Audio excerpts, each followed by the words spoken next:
Tonight, we are stepping into the life of a woman who seemed, from the outside, to have everything a person could want. A beautiful house in London, servants moving quietly through the rooms, silk dresses waiting in wardrobes, a carriage outside the door, and a name that made other people treat her with care before she had even spoken. But if she truly had everything, why did almost every hour of her day belong to someone else?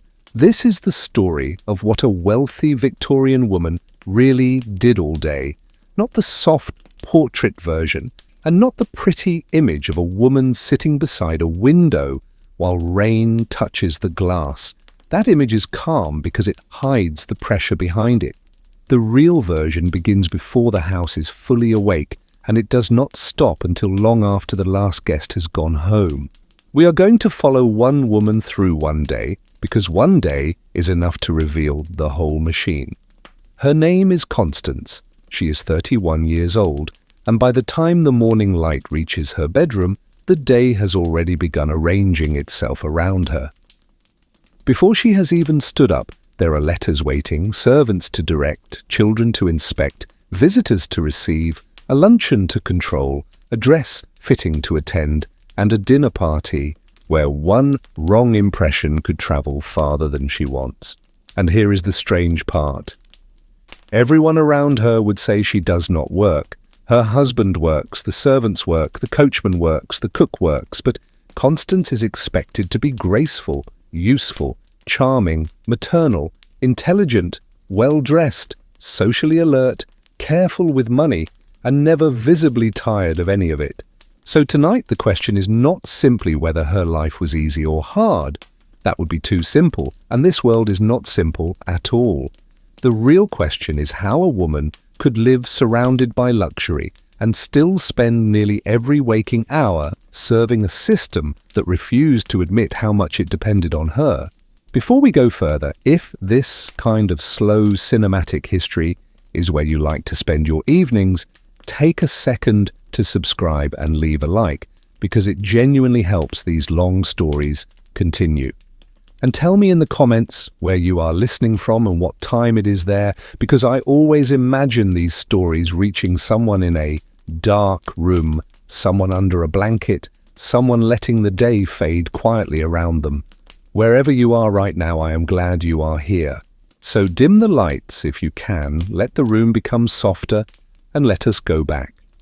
It is 1878 and we are in London in Mayfair, at an address that tells people almost everything before the front door has opened.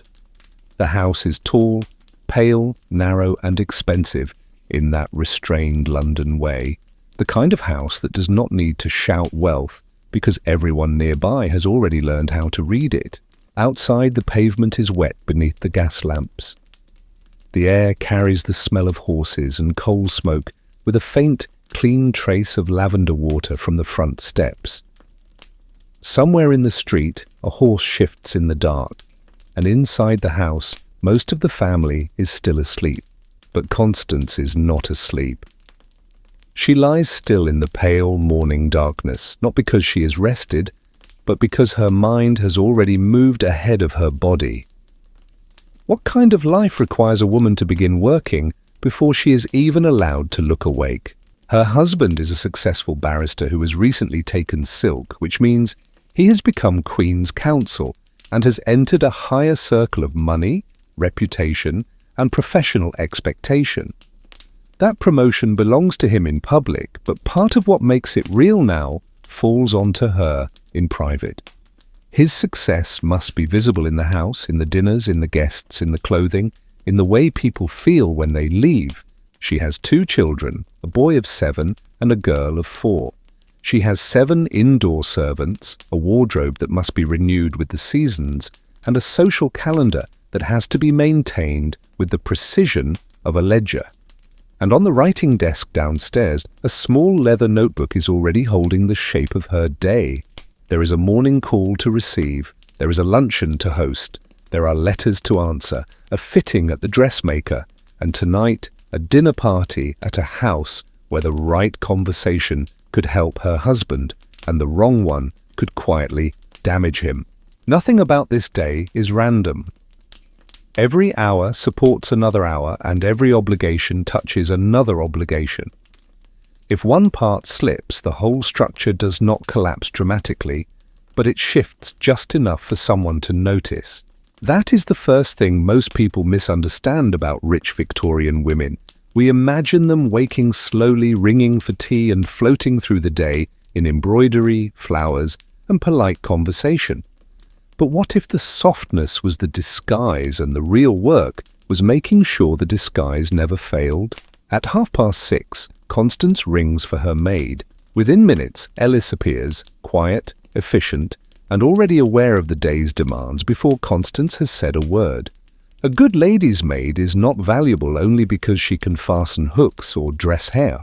She is valuable because she knows what will be needed before the need becomes visible. Ellis knows there is a dinner party tonight, so the hair cannot simply be arranged once and forgotten. She knows the morning dress must be appropriate for receiving a visitor, but not so grand that it looks foolish before noon. She has already prepared the warm water, the cloths, the pins, and the bronze silk dress that will make Constance look as if the morning has asked nothing of her. The first stage is washing. There is no modern bathroom attached to the bedroom, no hot tap turned casually, no plumbing hidden behind a wall to make cleanliness feel effortless. There is a porcelain basin, a pitcher of warm water, and the invisible work of servants who have carried comfort upward before the mistress has even left her bed. Constance washes her face, neck, arms, and hands with careful attention. By the standards of her time, this is a proper morning wash, not a symbolic one. But even here, in something as private as washing, there is a question quietly waiting. How much labor must disappear before a wealthy life can look natural? Then comes the face. Constance would not call it skincare, but that is what it is. Cold cream, rose water, glycerin. And if the morning has left her skin dull, a trace of rice powder so light that no one would dare call it makeup. That distinction matters. Respectable women are not supposed to paint their faces, but they are also expected to look fresh, composed, and almost naturally refined. So the work must happen, and then the evidence of the work must vanish. Hair comes next, and this is where the morning begins to reveal its true size. Constance's hair has been braided overnight, and Ellis takes it down slowly before brushing it in long, controlled strokes. The movement is calm, but the purpose is exact. Smoothness, order, shape, and the beginning of another public version of Constance. The fashionable style of 1878 is not simple. It requires lifting, pinning, shaping, and sometimes hidden additions of real human hair matched carefully to her own.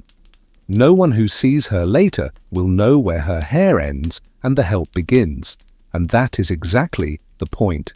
Everyone will simply see a woman whose hair looks correct. But correct is not effortless. Correct has taken training, time, tools, and another woman's hands working silently behind her.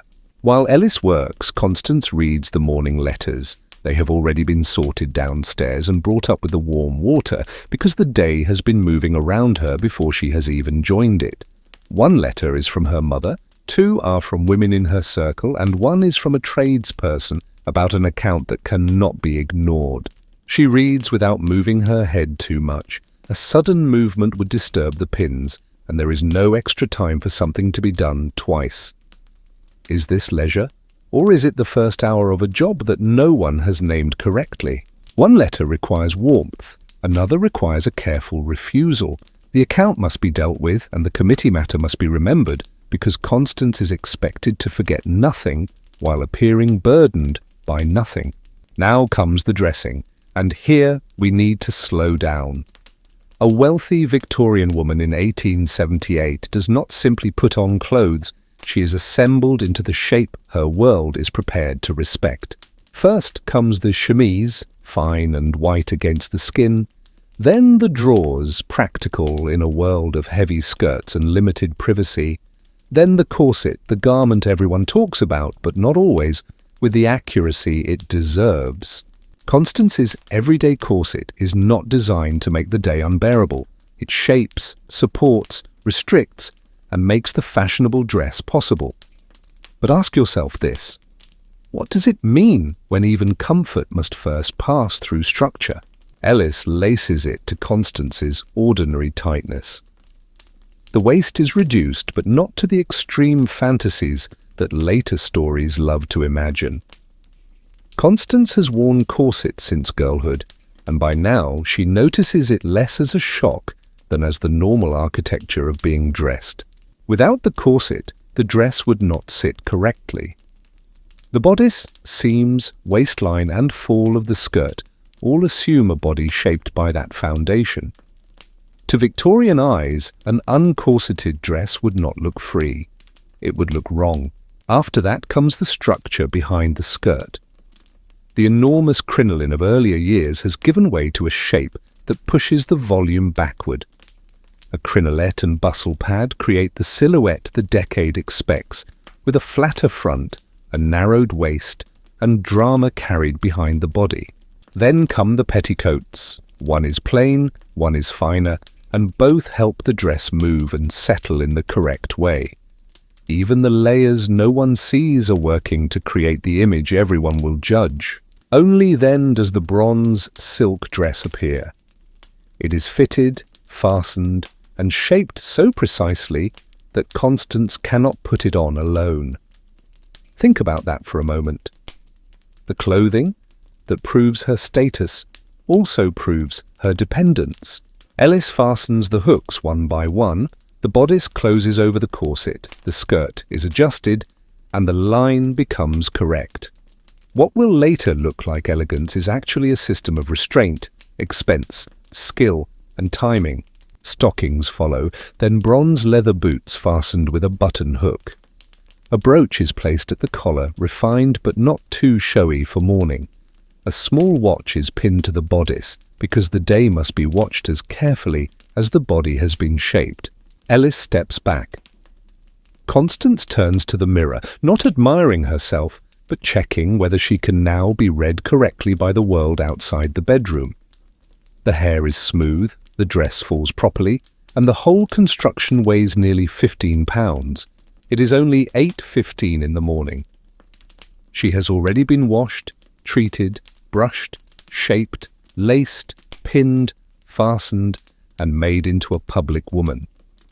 And the real public day has not even begun. She goes downstairs for breakfast, but her own appearance is only the first thing she must manage. The house itself is waiting, with its servants, meals, accounts, children, fires, deliveries, letters, and problems that must be solved before they become visible.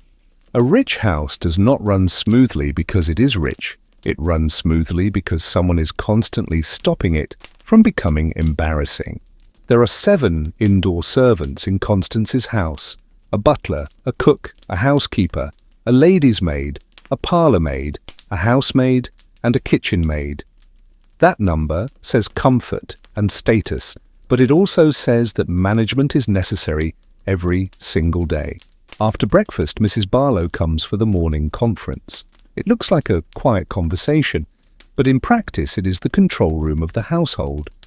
What looks like domestic calm is actually administration, and administration is often most successful when nobody notices it happening.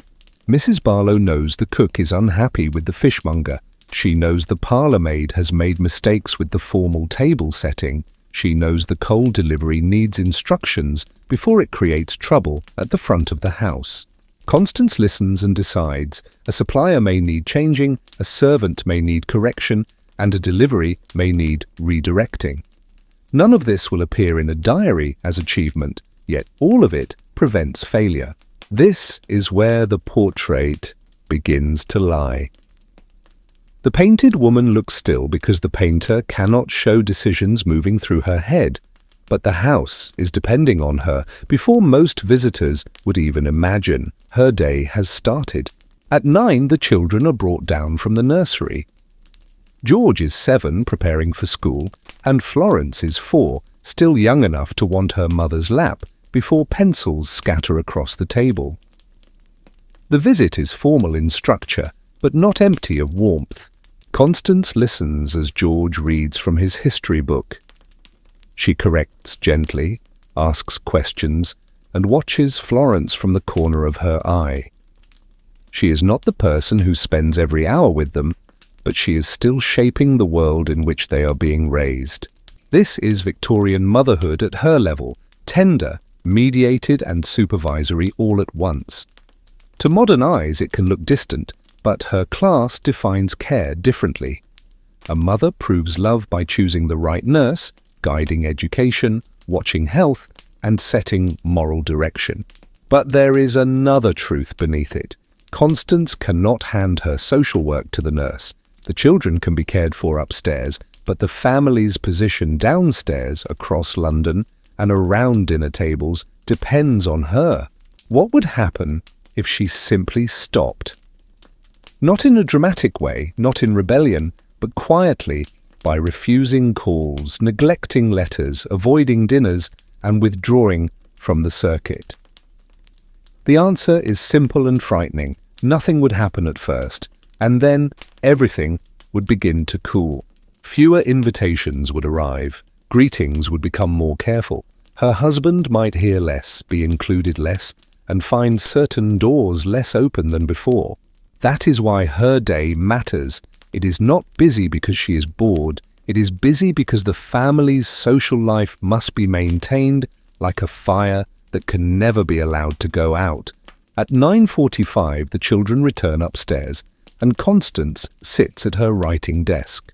The desk is rosewood, polished, and arranged with ink, pens, blotting paper, cream stationery, her correspondence box, and the leather notebook that keeps the day contained. It looks peaceful because the work done there rarely raises its voice. Victorian correspondence is not decoration, it is the infrastructure of social life. Through letters, people thank, accept, refuse, apologize, arrange, remember, flatter, repair, and quietly measure one another. A late reply is not just late. A missing thank you note is not just forgotten. These small failures can become evidence, and evidence has a long life in a society built on memory and manners. Constance writes 5 letters. One is warm and domestic, one declines an invitation, one concerns charity work, one confirms a fitting, and one handles a tradesman's account. Each must sound effortless, but none of them can be careless. This is another kind of performance. The hand must be elegant, the tone exact, the warmth calibrated, and the refusal polite enough to leave the relationship intact. How many decisions can fit inside what looks like a simple letter? By 10:55, Constance has already lived a full morning. She has been dressed, consulted, motherly, managerial, social, financial, and diplomatic. Yet if a visitor arrived now, they might imagine her day was only just beginning. That is part of the trap. The work that prepares the public woman happens before the public sees her. By the time she appears effortless, the effort has already been hidden. Let us talk about money, because money is under everything in this house. The servants, coal, food, wine, clothes, flowers, carriage, paper, doctors, and charitable subscriptions do not exist in the background by magic. They must be paid for, recorded, balanced, and made to look like the natural atmosphere of a well-run life. A household like Constance's may seem rich beyond worry. Compared with working families, it is. But compared with the expectations attached to its own class, it is always being tested. The house must look right, the table must look right, the clothing must look current enough, the carriage respectable enough, the servants sufficient enough, and the entertaining frequent enough to keep the household's place secure. This is why Constance watches accounts carefully, not because she fears hunger, but because she fears visible decline. In her world, losing a carriage or reducing staff is not just economy, it is a message. And messages travel. A smaller dinner, an older dress, a missing call, a cheaper flower arrangement, all these can be read by people trained to read them. What looks like vanity from a distance is often social defense. At 11, Constance puts on her gloves and checks her card case. A morning call is about to happen, though to modern ears that phrase sounds far gentler than it really is. A call is short, polite, controlled, and often more important than the words spoken during it. Today she is receiving Lady Whitmore. Lady Whitmore is older, better established, and placed a little above Constance in the invisible social ranking that everyone pretends not to calculate. Her visit is friendly, but friendship in this world often moves alongside advantage. The parlour has been prepared. Fresh flowers stand where they will be noticed without looking staged, and the fire is lit against the London chill. Tea is ready if the visit calls for it, but even tea must wait for the correct social moment. Lady Whitmore arrives just before 11:30. Constance rises to receive her, and the visit begins with the polished ease of two women who know the rules so well they no longer need to think about them openly. They discuss children, illness, a dinner, a charitable event, and the weather, which is rarely about weather alone. The conversation lasts a little over 20 minutes, long enough to honour the connection, short enough to respect the code. When Lady Whitmore leaves, nothing dramatic has happened, but a relationship has been maintained. This is how the social world survives, not through one grand event, but through hundreds of small gestures performed at exactly the right temperature. A call is not a call, it is a thread, and enough threads together become a net. Now the luncheon begins.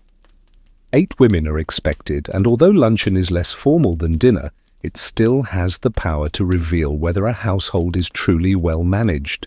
Food, seating, timing, flowers, service, conversation, and atmosphere must all work together without appearing to strain.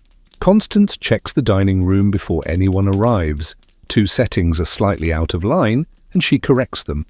The centerpiece is low enough, the wine has been approved, and the room looks natural only because it has been inspected. The guests arrive at 12:30. For the next 90 minutes, Constance appears to eat and talk pleasantly. In truth, she is managing the room like a conductor whose hand must never be seen too clearly. She notices who is quiet. She notices who is too sharp. She notices the recently bereaved woman, the newly engaged woman, and the guest who may dominate the table, if not gently redirected. This is not empty conversation. It is emotional logistics. It is the art of keeping 8 people comfortable while making each of them believe comfort has simply happened. Even eating has to be done correctly. Constance takes enough to honour the meal, but not so much that appetite becomes a subject. She praises the food without making food seem too important, drinks moderately, and keeps the table moving. By 2 o'clock, the luncheon ends. She sees each guest out and offers a few private words where they are needed. One woman leaves feeling noticed, another reassured, and another useful because she has carried a small piece of news into the house. By 2:15, the dining room is being cleared. Constance has a narrow opening before the dressmaker, and for once she spends it reading. Not decorative reading, but real reading. The kind that gives shape to thoughts her day rarely gives her time to complete. The book is Middlemarch. She has read it before, but at 31 it speaks differently. Some books do that. They wait until life has made you ready for the sentence that was always there. For 30 minutes, no one asks for a decision. No servant waits for approval. No child needs correction. No guest requires warmth. And no letter needs tone. This is the closest thing to privacy she has had all day. Then the carriage is called. In London in 1878, a carriage is not just transport, it is a moving announcement of status, and everyone who sees it understands more than the wheels and horse appear to say. Constance's brougham takes her to Regent Street. The coachman, the horse, the Polish, the waiting outside a respectable establishment, all of it speaks before she does. What would it mean to arrive on foot when your world expects wheels? At Madame Lefebvre's, fabric becomes social language. A dress is not only a dress, And a fitting is not only a fitting, it is preparation for being judged by people who may never admit they are judging. The dress being fitted is for a formal dinner next month. Deep blue-green silk, jet trimming, and a shape that must be fashionable without seeming desperate. Constance stands in the muslin toil while pins and chalk decide the future behavior of expensive fabric. Madame Lefebvre is not Constance's social equal, yet in this room she holds authority. She knows what will look right, what will look dated, and what will say too much. While the fitter works, Constance thinks of tonight's dinner. She recalls the guest list, the possible conversations, the people she knows, and the people she must be ready to meet. Conversation later must look spontaneous, but part of it is being built now. She thinks about what can safely be mentioned. She thinks about what must remain unsaid. She thinks about how intelligence can be shown without becoming threatening. By 5 o'clock, she is home. There are still hours before the dinner, but none of them are empty. The evening must now be prepared from the inside outward. Tonight's dinner is at the home of Mr. Gerald Forsyth and his wife Eleanor. He is a member of Parliament, and his table is known for serious conversation. Constance cannot survive this evening on beauty alone. She has read the Times. She knows enough of a parliamentary debate to follow it if it appears. She has read a review of a natural history paper because the professor connected to it may be present. This is the part no portrait shows. A woman like Constance prepares intellectually for the room, while pretending the room will only require grace. What looks like charm at dinner may have begun with careful reading that morning. At 5:45 she goes upstairs for the bath. Hot water has been carried in copper jugs and the room is warm enough for steam to soften the air. For 20 minutes she is alone enough to feel the day she has been performing. The day has gone well. Lady Whitmore was pleasant, the luncheon succeeded, and the fitting was promising. She is tired, but tired in the way a person feels after holding many things together and allowing none of them to fall. Evening dressing begins. Morning required propriety, but evening requires a more dangerous elegance. The body must now be prepared for candlelight, serious conversation, rank, and comparison. The gown is claret velvet over pale gold silk. Her grandmother's garnets are fastened at her throat. The jewels are old, real, and meaningful in a way that does not need to sparkle loudly. Ellis arranges her hair more formally. Pearl pins catch the light, gloves are rolled onto her arms, and a folded fan is placed where she can use it. Piece by piece, Constance becomes ready to enter another room as evidence of her household. She studies herself in the mirror. She is not asking whether she is beautiful. She is asking whether the entire image is correct enough to protect her. It is. The dress, the jewels, the hair, the gloves, the posture, all say what they must say. A woman of taste, rank, control, and well-managed circumstances will go to dinner tonight. Her husband comes home and dresses quickly. By 8:15, they are in the carriage. The city moves past them in lamplight, and Constance prepares to make another difficult performance look like pleasure. Before we enter that dinner, notice what the day has done to her. Almost nothing has been chosen only because she wanted it. She rose, dressed, received, hosted, read, fitted, bathed, and prepared because the system required each version of her at the correct hour. This does not mean she is miserable. That would be too simple. She enjoys skill, order, good conversation, and the satisfaction of doing difficult things well. But the rules are not hers. The game was made before she entered it. She plays brilliantly, yet the rewards gather mostly around her husband's name. The Forsyths live in Eaton Square. Their house is brighter and grander than hers, and when the carriage arrives, other guests are already entering beneath the lamps. The evening has the charged feeling of a room where everyone is ready to be pleasant, and everyone knows being pleasant is work. Inside, the air smells of flowers, wax, polished wood, and expensive fabric. Eleanor Forsyth receives them warmly, and the warmth matters because others see it. In this world, even kindness can carry information. Before dinner, Constance circulates. She speaks briefly with several people, adjusting tone, warmth, and subject each time. This looks like mingling, but it is really a series of small social negotiations. Then, dinner is announced. The dining room glitters with crystal and silver.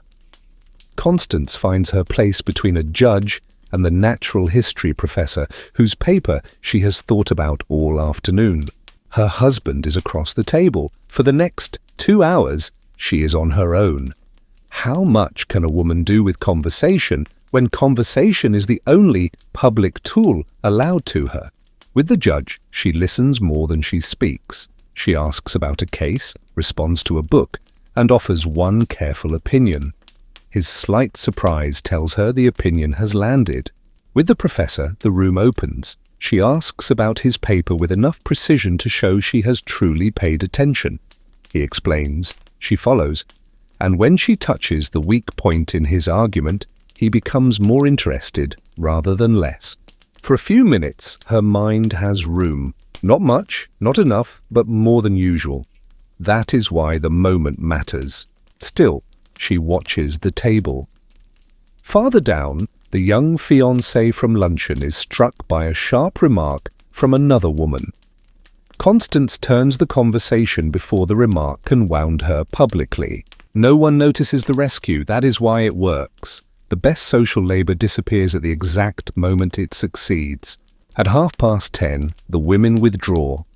The men remain with port, and the women move to the drawing room. The ritual is unequal, but it also creates a female space where different kinds of truths can be exchanged. They discuss the dinner, charity, fashion, and a difficult staffing problem. This is not empty talk. It is practical knowledge moving through one of the few networks women are allowed to control. Constance offers advice from experience. She also hears something useful for her committee. Even in the softer part of the evening, she is still gathering, sorting, and preparing. The men return, and the evening loosens. Tea and coffee are served, small conversations gather and fade, and by 11:30, people begin to leave. Eleanor takes Constance's hands at the door with warmth that feels more personal than formula. The judge compliments the dinner conversation. The professor asks if he may send his paper with notes. Constance says she would be very interested, and this time, politeness and truth are the same thing. In the carriage home, she and her husband speak quietly. He says the dinner went well. She agrees, and for a few minutes, they are two tired people returning from a room where both had to be useful. They arrive home at midnight.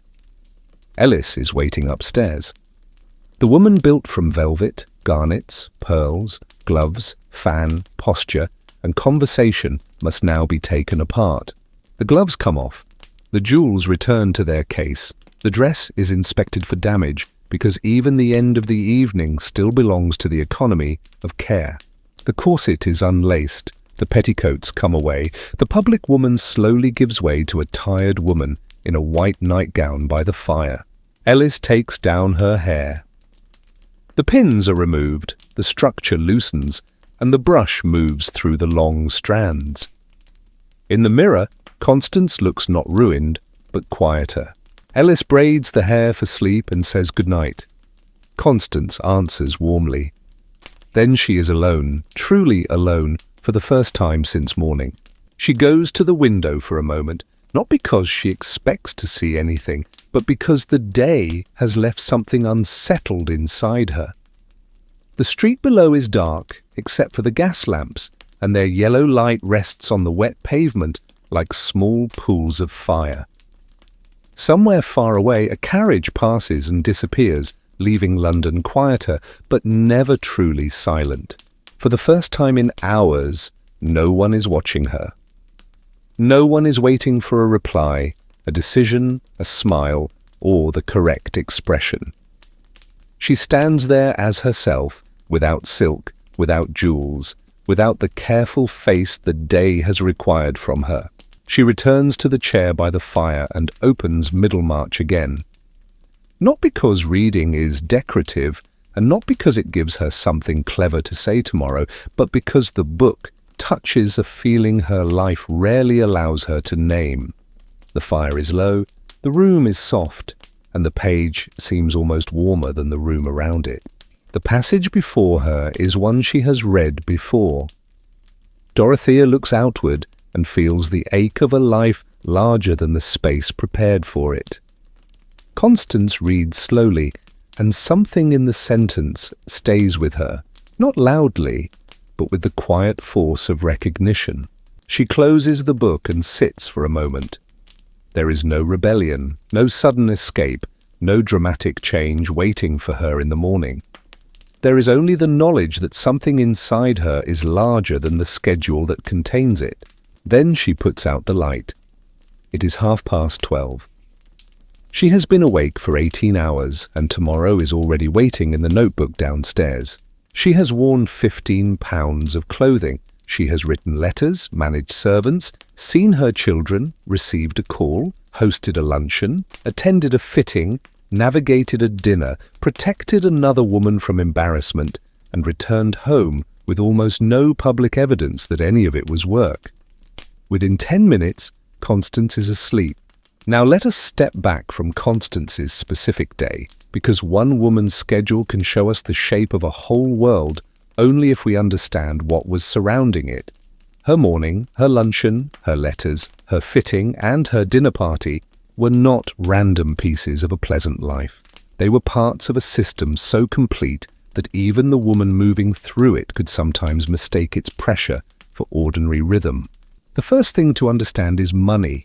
Money sits underneath this life even when no one in the drawing room wants to mention it plainly. A household like Constance's does not simply cost money once, in some grand visible way, but every hour, through servants, coal, food, clothing, paper, flowers, carriage care, doctors, and the endless small payments required to keep respectability smooth. But this spending is not only comfort, it is social machinery. If one part becomes too visibly worn, people begin to hear it. A family with an income of around £2,000 a year in the 1870s was living very well, but not with endless freedom. The Mayfair house alone could swallow a serious part of the year's income before anyone had eaten breakfast, lit a fire, or opened the door to a caller. Then came the servants, the food, the wine, the clothing, the children, the carriage, the doctors, the charity subscriptions, and the small expenses that make status look effortless only because someone has been calculating constantly. This is why Constance watches the accounts with such care.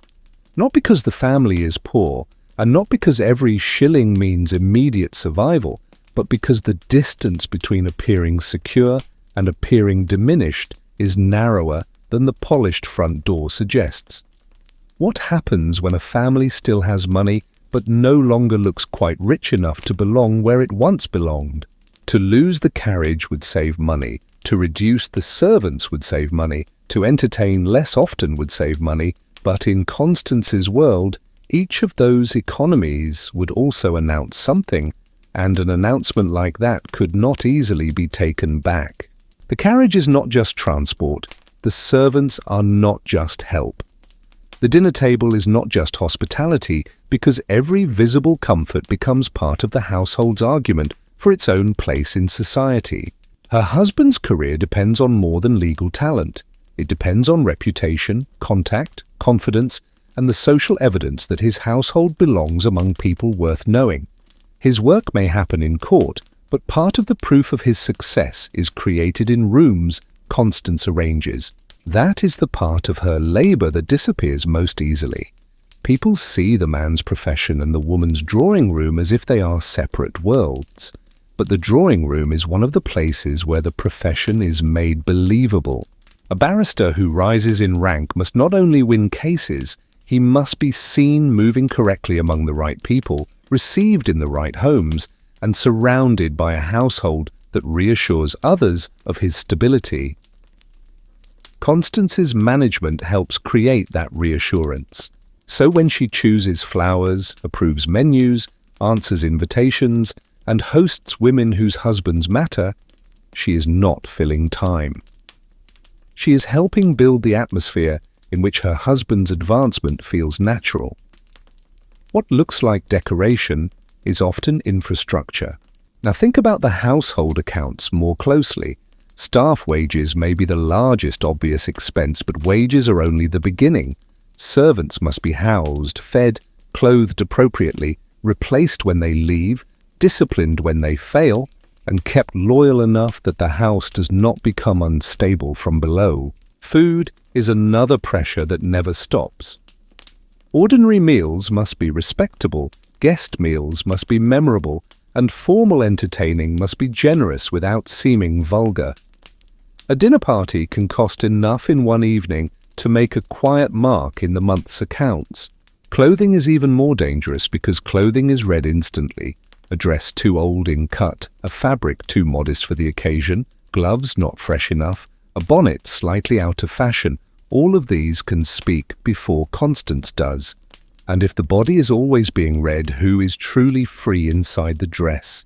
Her wardrobe must change with the seasons. Spring and summer need lighter fabrics. Autumn and winter require heavier silks, wool, and velvet. Fashion does not wait kindly for a woman who needs to appear secure. This is why the dressmaker matters. Madame Lefebvre is expensive because she understands that a dress is not only a garment, it is a public sentence written in fabric, and Constance cannot afford the sentence to be poorly phrased. The children also cost money, though their expenses often hide behind the idea of natural family life. A nurse must be paid, clothes must be made, lessons prepared, books purchased, and later schools chosen with the same care used for dinner invitations. Children in this world are loved, but they are also future social projects. George's education will matter. Florence's introduction into society will matter.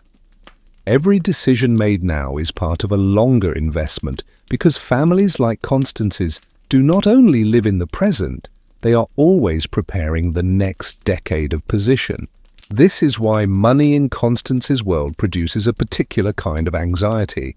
It is not the fear of hunger, it is the fear of slipping visibly from the level of life that everyone has already learned to expect from you. And the frightening thing about that kind of anxiety is that it has no clear finish line. There is always another household above you. There is always another dinner more impressive than yours, another carriage better kept, another woman whose dress says she has not had to calculate as carefully as you have. Constance is not greedy. She is not shallow. She is living in a world where appearance is not separate from reality, because appearance helps decide what reality becomes. If the household looks secure, people treat it as secure. If people treat it as secure, invitations continue, contacts strengthen, and professional advantage quietly follows. If the household begins to look strained, the same process can work in reverse. That is why the accounts are not merely numbers, they are the hidden map of reputation. Every pound spent or saved asks the same question. What must be preserved and what can be quietly sacrificed without the world noticing? Constance answers that question every month. She decides when to repair, when to replace, when to delay, when to spend, and when to conceal economy behind taste. No one calls this strategy, but strategy is exactly what it is. Now let us talk about what Constance was expected to know, because the old idea of the wealthy Victorian woman as merely decorative is far too simple. She was not educated for a profession, but she was educated for performance, management, conversation, and judgment. Her training was real, even if the world built a low ceiling over the use of it. A girl of her class would have learned French, music, drawing, literature, history, scripture, household arithmetic, and the elaborate grammar of etiquette.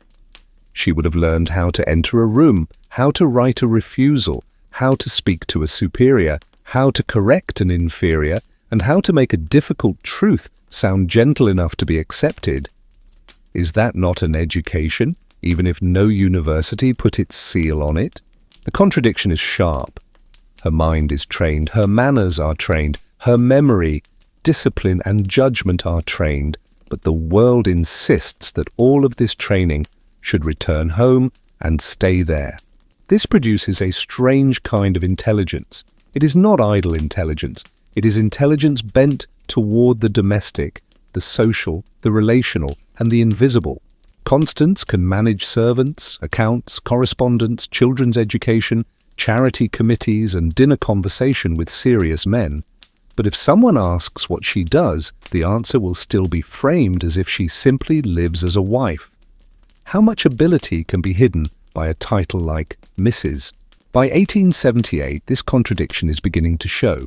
Women's colleges have opened, arguments about education are appearing in newspapers, and serious people are asking whether women's supposed limits are natural or manufactured. The question is dangerous because once it is asked properly, it does not return quietly to the shelf. Constance knows of these debates. She has heard women discuss them carefully, men dismiss them confidently, and some writers argue that women's minds differ less than society would like to believe. She may not announce her opinion loudly at every table, but she carries the question. And questions like that change the atmosphere of a life. They do not have to explode. Sometimes they simply sit beneath the surface, making old arrangements feel slightly less natural than they did before. Remember the natural history professor at dinner. Constance asked him about his paper, followed the argument, and found the weak point.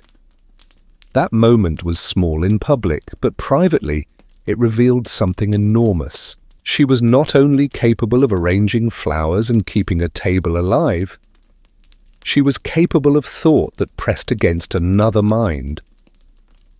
For a few minutes, the dining room gave her something the rest of the day rarely gave her: intellectual room.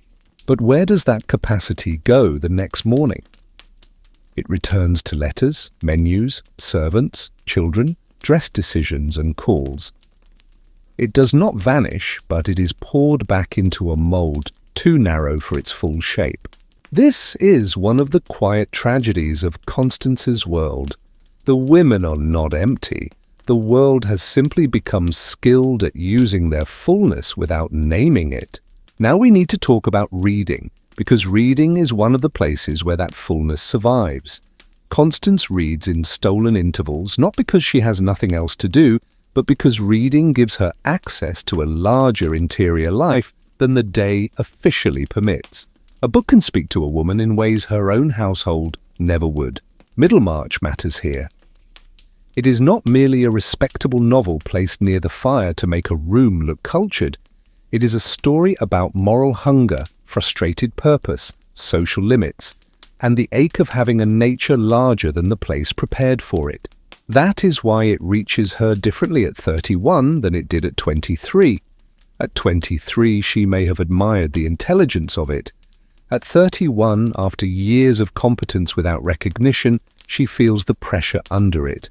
She reads in fragments, half an hour after luncheon, 20 minutes before sleep, a few pages when no one is asking for her judgment. This fragmentary reading is part of the sadness and beauty of her life. Her mind keeps growing in the cracks. It does not have a room of its own, so it survives in the spaces between obligations. Women in her world read more seriously than the caricature allows. They read novels, essays, reviews, sermons, histories, political arguments, and scientific discussions translated into the language of periodicals. Some read lightly, of course, but many read with hunger. They discussed what they read in letters. They carried thoughts from one drawing room to another. They formed opinions that could not always become action, but could still become pressure. That pressure matters. A woman who reads an argument about women's education cannot unread it. A woman who recognizes herself in a novel cannot return completely to being only what the room says she is. Now let us turn to charity work, because this is another area where popular history often becomes too shallow. The image is of wealthy women attending meetings, signing subscriptions, and feeling virtuous from a comfortable distance. The reality could be much more substantial. By Constance's time, charitable and philanthropic work is one of the few acceptable public outlets for women of her class. Through charity, women organize committees, raise funds, write letters, visit families, investigate cases, distribute resources, and make decisions with real consequences. Society calls it kindness, but much of it is administration under another name. Constance's own committee helps impoverished gentlewomen. That phrase carries a particular fear inside it. These are women raised for refinement, dependence, and respectable marriage, who have fallen into difficulty after widowhood, family collapse, or financial failure. The cause touches Constance more closely than she might admit. She knows that a woman of good manners and careful education can still become helpless if the money beneath her disappears. What does refinement become when no one is left to pay for it? The charity provides small pensions, advice, introductions, and sometimes help toward the limited forms of work considered suitable for educated women. Governessing is the obvious one, though it is often lonely, poorly paid, and socially awkward. It is respectable enough to survive, but not generous enough to restore a life. The committee meetings are not symbolic. Women review cases, debate priorities, handle limited funds, and decide who will receive help. The decisions are practical, sometimes painful, and not nearly as decorative as the word charity makes them sound. This work gives Constance purpose beyond her own household. It also gives her practice in organization, persuasion, and judgment. Again and again we find the same pattern: real skill, acceptable only when wrapped in a feminine name. Charity work also creates networks among women. They share information, recommend servants, coordinate visits, discuss families in trouble, and learn which institutions can be trusted. Behind the softness of benevolence is a serious circulation of knowledge. This is why the charitable world becomes historically important. Many women who later push into social reform, public health, education, housing, and local government learn their first public skills here. They enter through the door marked duty, then discover that duty has trained them for power. Constance may not think of it that way. She thinks of the committee as something useful, respectable, and morally necessary. But history often begins before people know what to call what they are doing. Now let us talk about the year itself, because Constance's life is not only organized by hours, but by seasons. The London season is the most intense part of the social calendar. From spring into summer, the city fills with families whose presence depends on Parliament, court events, balls, dinners, visits, and the constant exchange of visibility. During the season, Constance's notebook becomes almost too small for the life it has to contain. There are calls to make, calls to return, dinners to attend, dinners to host, charity events, fittings, musical evenings, and conversations that must be remembered from one room to the next. How does a person rest when even rest must be fitted between obligations? She enjoys part of it. This must be understood. Constance is good at society, and being good at something difficult brings satisfaction. But enjoyment does not cancel exhaustion. A skilled performer can love the stage and still feel the cost of staying lit for too long. The season demands exactly that kind of brightness. After the season, the fashionable world disperses. Country house visits begin, and the rhythm changes. Scotland, long lawns, colder air, larger rooms, and more space between obligations all offer a different kind of relief. In the country, the children may be closer to her. Boundaries loosen. Florence runs more freely, George explores streams, and Constance sometimes watches them with the strange tenderness of a mother realizing which memories may last. The country is not freedom in a modern sense. It still has dinners, clothing, guests, servants, and rules. But the pace is wider, and for someone like Constance, width itself can feel like mercy. Autumn brings return. London resumes its hold, though not with the full violence of the season. Dinner parties, musical evenings, correspondence, household management, and committee work gather again around the firelit months. Winter adds another layer. Coal becomes more expensive, illness becomes more common, and charitable work grows heavier because poverty sharpens in cold weather. Even comfort in winter has to be managed against the knowledge that others are freezing. Constance's own house must stay warm but not wasteful.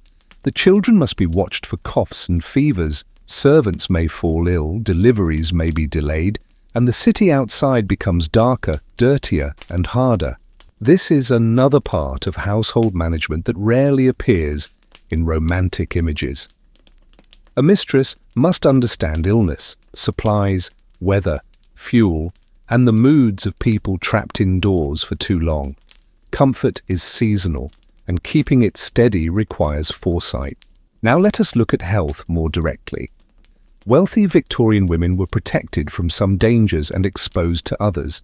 Constance has food, shelter, servants, doctors, and warmth, but she also lives under medical ideas and social expectations that can be quietly damaging. The corset is the easiest symbol to attack, but the truth is more complicated than the symbol.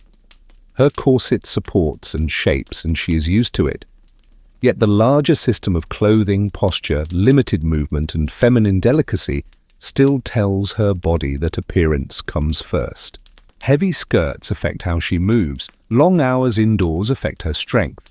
Social ideals encourage controlled movement, small gestures, and an elegance that is difficult to separate from restraint. Constance walks when she can, she rides in the country. She is not helpless or permanently fainting, because that caricature is also false. But she is not free in her body the way later generations will try to be. Even exercise must pass through ideas of propriety. Even health must remain feminine enough not to disturb the room. Medical thinking about women adds another pressure. Some doctors argue that intellectual effort can harm female health, especially reproductive health. The idea is wrong, but in Constance's world, wrong ideas can still govern real lives. Imagine hearing that too much education might damage a woman. Imagine reading, thinking, understanding, and then being told that the very act of using your mind is dangerous to your nature.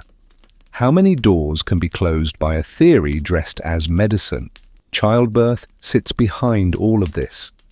Constance has 2 living children, and she may have more. Each pregnancy carries risk, and every woman in her circle knows someone who has suffered or died because birth was never as safe as polite society needed it to appear. Pregnancy itself is managed through disappearance. After a certain point, a visibly pregnant woman withdraws from society. The body doing the most dangerous work of the family is quietly removed from view. Constance has lost 1 pregnancy. She has spoken of it to almost no one. It is not a plot twist in her life, but a private ache folded into her history. This kind of loss was common. It was also often silent. Grief had rituals in Victorian life, but some griefs were too intimate to be given a public shape. So she carries it. She writes letters, hosts luncheons, attends fittings, and answers invitations.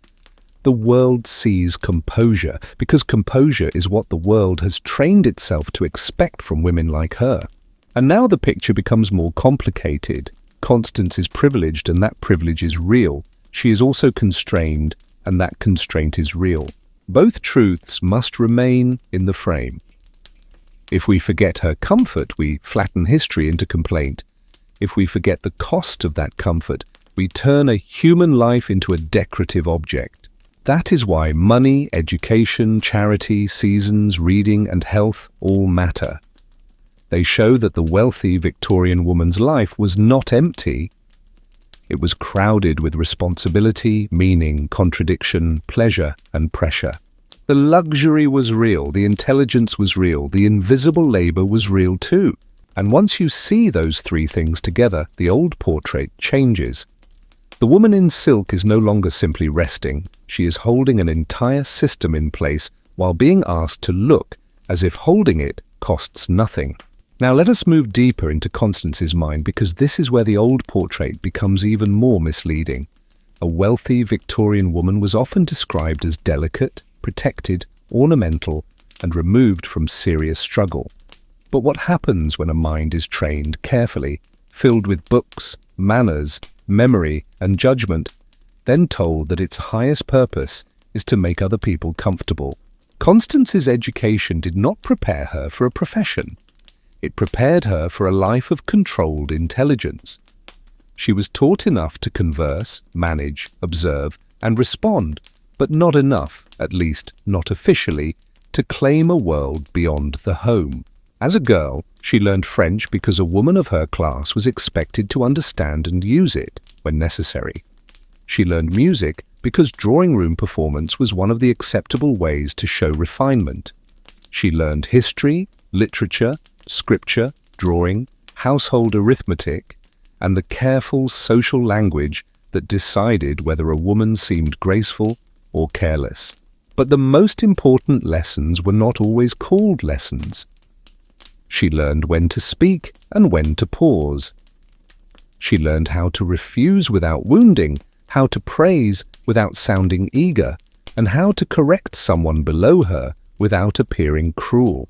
This kind of education was not empty. It trained memory, taste, patience, attention, and emotional control.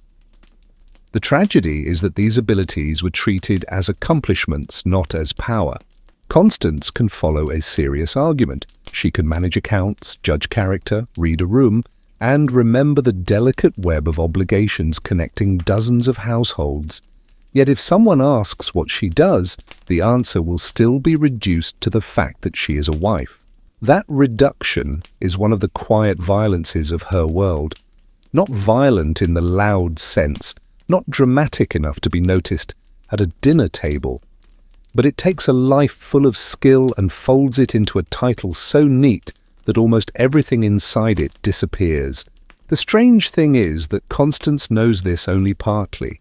She does not wake every morning thinking she has been wronged by history. Most days, she simply moves through the tasks in front of her because the tasks are real and she is good at them. But knowledge does not always arrive as rebellion. Sometimes it arrives as a small hesitation while reading a book. Sometimes it arrives when a man at dinner is surprised that a woman has understood him too well. That is why the conversation with the natural history professor matters. It is not important only because she asks a clever question. It matters because for a few minutes, the room allows her intelligence to exist in public without immediately pushing it back into usefulness. She asks him about his paper because she has prepared. She has read the review, remembered the controversy, and followed enough of the argument to know where it becomes weak. When she asks her question, she is not performing ignorance gracefully. She is thinking, and his reaction tells her something. He is surprised, then interested. That tiny change in his face is a kind of door opening.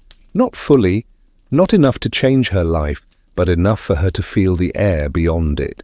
What does she do with that feeling the next morning? She returns to the household, to the letters, to the children, to Mrs. Barlow, to the notebook, to the calls, and to the fabric of duties waiting for her. The mind that touched a larger room must now fit itself again into the smaller one. This is not because she lacks curiosity. It is because curiosity has been given no proper address. Her world permits intelligence when it ornaments conversation, supports charity, improves children, or reflects well on a husband. But it becomes less comfortable when intelligence asks what it might do for itself. Reading is where the pressure gathers quietly. Constance reads because books are among the few places where a woman can enter a larger world without leaving the room. A book cannot give her a profession, but it can give her language for feelings her life tries to keep unnamed. Middlemarch matters for that reason. It is not simply a long novel resting near the fire, and it is not a polite object that proves she is cultivated. It is a mirror held at an angle, showing her a woman whose inner life is larger than the shape society has prepared for it. At 23, Constance may have read it as a serious and beautiful book. At 31, she reads it after years of marriage, children, household management, and social performance. The same sentences have become heavier because she now knows more about the life pressing against them. That is one of the secrets of reading. The book does not change, but the person returning to it does. A sentence that once sounded elegant can later feel almost dangerous because life has taught the reader what it means. Constance reads in fragments because fragments are what the day allows. Half an hour between luncheon and fitting, 20 minutes before sleep, a few pages when the house is quiet enough to forget, briefly, that it can call her back at any moment. Those fragments are not small because they are unimportant. They are small because everything else has claimed the larger spaces. Her mind survives in the margins of the day, and the margins become precious because they are hers. Women like Constance often read much more seriously than the old caricature admits. They read novels, essays, sermons, histories, political writing, reviews, and scientific ideas made available through periodicals. Some read for entertainment, of course, but many read with the particular hunger of people whose formal lives are narrower than their thoughts. They wrote about books to one another, they discussed passages in letters, they carried arguments from one drawing room to another, wrapped in politeness, softened by tone, but alive underneath. This is how ideas travel when they are not yet allowed to stand openly. They move through correspondence, through tea, through a careful sentence after dinner, through a remark that sounds harmless to anyone not listening closely. How many revolutions begin as a woman saying quietly that she read something interesting? Constance knows of women's colleges, she knows of Girton and Newnham, and she knows that women are studying seriously, even if the old institutions refuse them full recognition. She may not say much about it at luncheon, but the fact exists in her mind like a window left slightly open. Imagine what that must do to a woman like her. She has a daughter of 4. The world that denied Constance a formal intellectual path may not be able to deny Florence in exactly the same way. That possibility is not simple joy. It is mixed with doubt, fear, pride, and the anxiety of a mother who wants more for her child without wanting to make the child unsafe. Every new door opens onto air, but also onto judgment. This is where the education question becomes personal. It is not only an argument in newspapers, not only a subject for reformers, professors, and public men. It touches the nursery because one day Florence will no longer be a little girl with pencils. She will be a young woman facing the limits of the world her mother knows too well.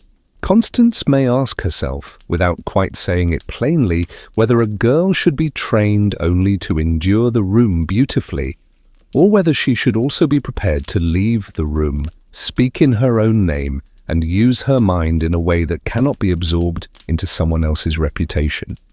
That question is quiet now, but quiet questions can last for generations. The world around her is beginning to argue. Some insist that too much education will make women unfeminine, unhealthy, difficult, or unhappy. Others ask why intelligence should be treated as dangerous only when it belongs to women. This argument is not abstract to Constance. Every time she reads, every time she follows a debate, every time she manages accounts better than men who would never call her capable in public, the question becomes more difficult to dismiss. If the mind is there, why must its use be so carefully fenced? Still, she is not a radical heroine in the simple sense. She does not throw away the rules, shame the room, or announce herself as a revolutionary. That would make an exciting scene, but it would not be true to her life. Her resistance, if it can be called that, is quieter. It is in the seriousness with which she reads. It is in the attention she gives to ideas, the education she offers her children, and the small refusal to let her mind go dull simply because the world has little formal use for it. This quietness should not be mistaken for emptiness. Many women of her class lived lives full of disciplined thought that rarely became public achievement. They were not silent because nothing moved inside them. They were silent because the acceptable forms of speech were narrow. Music is another place where the inner life appears. Constance plays the piano not only because she must be accomplished, but because music gives her a feeling that is not entirely social. A drawing room performance may be judged, but private practice by the fire belongs to another part of the self. On evenings when no guests come, she may play slowly through a difficult passage. Her husband may sit nearby with papers, half listening, looking up only when something beautiful catches him. In that moment, the room is not public, and the music does not have to prove anything. This matters because not every pleasure in Constance's life is false. Her world is restrictive, but it is not empty of beauty. She has books, music, friendship, children, intelligence, skill, and small private satisfactions that cannot be erased just because the structure around them is unjust. The danger is romanticizing those pleasures until the cage disappears. The opposite danger is describing the cage so harshly that the woman inside it becomes only a victim. Constance is more difficult than either version. She enjoys parts of the life, she is good at the life, she is also larger than the life. That is the tension that makes her interesting. A person can be suited to a role and still be limited by it. A person can perform well inside a system and still feel in private moments that the system has mistaken usefulness for destiny. Her friendships are part of this mental world too. The women she writes to are not only names in a social ledger. Some of them know how to read between the lines of a letter, how to understand fatigue beneath cheerfulness, and how to hear a serious thought hidden inside an acceptable phrase.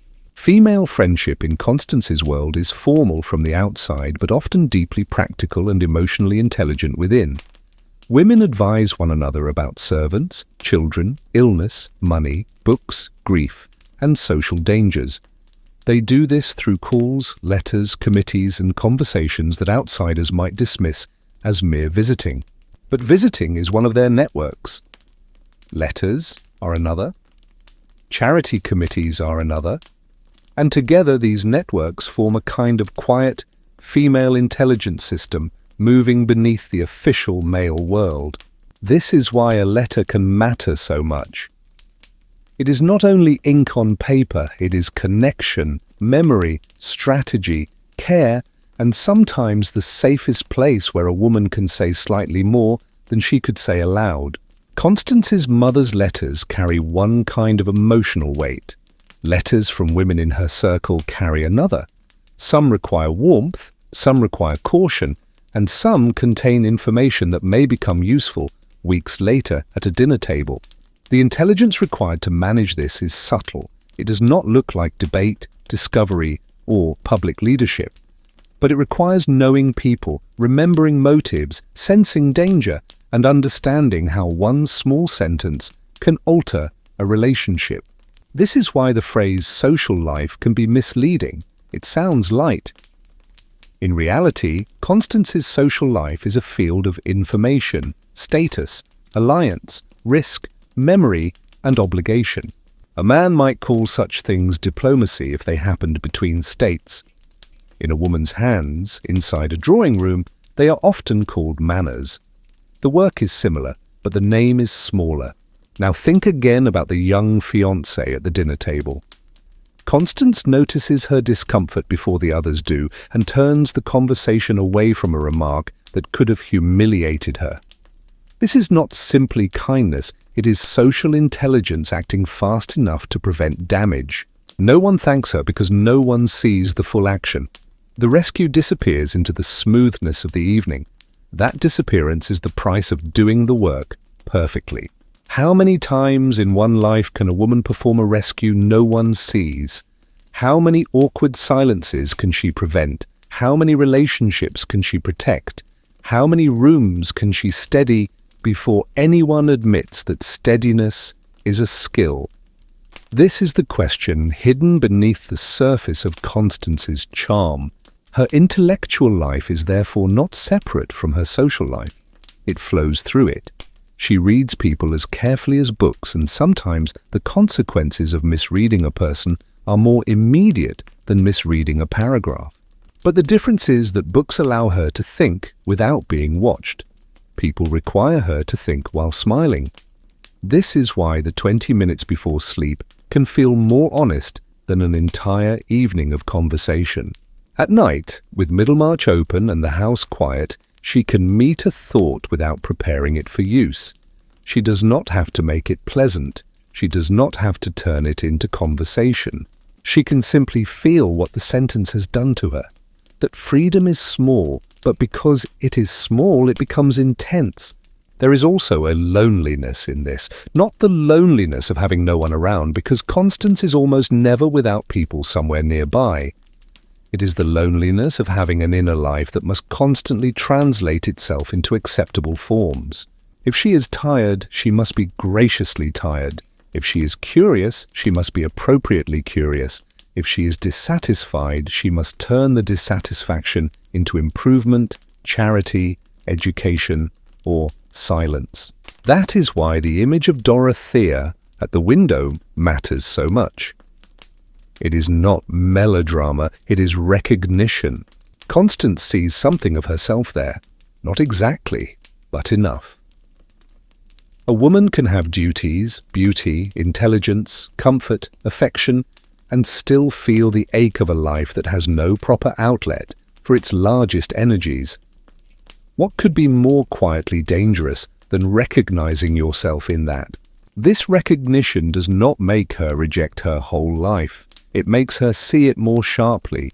The breakfast room, the nursery, the correspondence desk, the carriage, the dinner table, even the mirror begin to contain more meanings than they did before. That is how change often begins inside a person, not with a shout, with a second meaning appearing beneath the first. The house is still a house, the dress is still a dress, the letter is still a letter. But now she knows that each of them belongs to a system. And once a system becomes visible, even briefly, it is harder to mistake it for nature. That is the beginning of historical pressure. In the wider world, other women are feeling similar things. Some will write, some will organize, some will teach, some will campaign, and some will simply raise daughters differently. Not all change comes from women who leave the drawing room. Some of it comes from women who remain there and stop believing its walls are the edge of the world. Constance is part of that quieter current. She may not have a public title, a published book, or a speech attached to her name. But the seriousness of her mind, the questions she carries, and the attention she gives her daughter are not nothing. History often remembers the women who broke through first. It should also remember the women who felt the pressure before the break became visible. They were the weather before the storm. So when we imagine Constance asleep after the long day, we should not imagine an empty mind finally shutting down. We should imagine a mind that has moved through accounts, children, servants, books, guests, arguments, silences, and private recognition. She is tired not because she has done nothing, but because she has spent the day translating herself into forms the world will accept. And this is the deeper truth behind the calm portrait. The woman in silk may look distant because the painter captured stillness. But behind the stillness was a mind still working, still noticing, still reading the room and the page, still asking questions that her world was not yet ready to hear aloud. The more we look at Constance's life, the more we understand that society itself is the real machine around her. The calls, dinners, letters, committees, friendships, and seasonal visits are not decorations placed on top of her day. They are the hidden structure of power in a world where women are denied official authority, then made responsible for maintaining almost everything that authority depends on. A morning call seems harmless until you understand what it protects. A dinner party seems pleasant until you notice how carefully every word must be placed. A letter seems small until you realize that one late reply can cool a relationship that took years to build.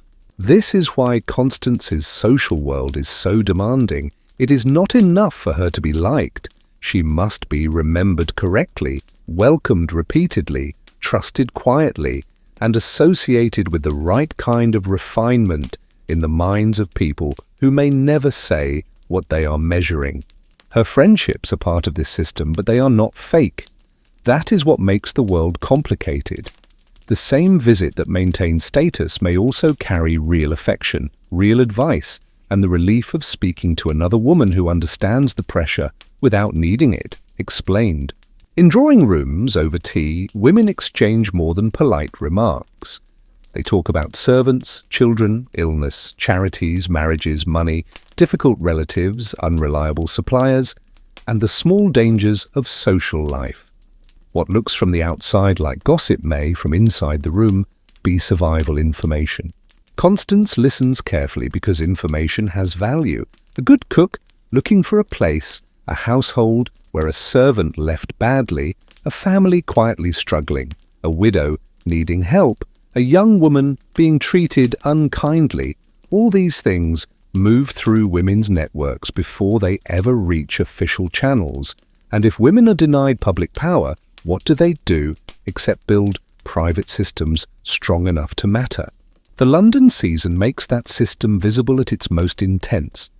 During those months, the calendar tightens until almost every day carries some obligation. Calls must be made, invitations answered, dresses prepared, dinners attended, and impressions refreshed before they fade. The strange thing is that Constance may enjoy it. She may enjoy the movement, the skill, the feeling of being competent inside a difficult world. But enjoyment does not remove the cost, and a person can love a performance while still being exhausted by the fact that the curtain never really falls. At a ball, at a dinner, at a charity meeting, or during a country house visit, she is always reading the room. Who is rising, who is fading, who needs attention, who should be avoided, who may become useful, who has been hurt, and who is pretending not to be hurt. This is social intelligence, but because it belongs to a woman in silk, it is often mistaken for instinct rather than skill. The country season changes the air, but not the structure. The rooms are larger, the views are softer, and the children may run more freely across lawns and paths. Yet even there, the guest list matters, the dinner table matters, and a careless remark can travel back to London before the family does. Still, the country gives Constance moments that London does not. She walks farther, sleeps more deeply, watches George near a stream and Florence running over grass, and feels for a while that life has loosened its grip. Is it freedom, or only a prettier form of permission? Health, too, sits quietly beneath everything. The corset, the weight of clothing, the long hours indoors, the pressure to look delicate, the risks of pregnancy, and the medical theories that claim too much thinking might harm a woman all shape her life in ways that are easy to miss. Wealth protects her from hunger and cold, but not from a world that treats her body as something to arrange before it is something to inhabit. Constance has known pregnancy, childbirth, and loss. She has 2 living children, and she has also carried a grief she has shared with almost no one. That private sorrow does not stop the letters, the fittings, the luncheons, or the calls, because the social world rarely pauses for pain unless pain arrives in the correct public costume. This is one of the harshest truths of her life. Much is allowed to be felt, but not all of it is allowed to be shown. Mourning has rules, illness has rules, fatigue has rules, and even sorrow must learn manners before it enters the room. And yet, it would be wrong to say her life is only suffering. There is music, real friendship, good conversation, beautiful rooms, books that open hidden doors, children she loves, and the deep satisfaction of doing difficult things well. The injustice of her world does not erase the pleasures inside it, but the pleasures do not erase the injustice either. That balance is what makes Constance real. She is privileged, but not free in the way the portrait suggests.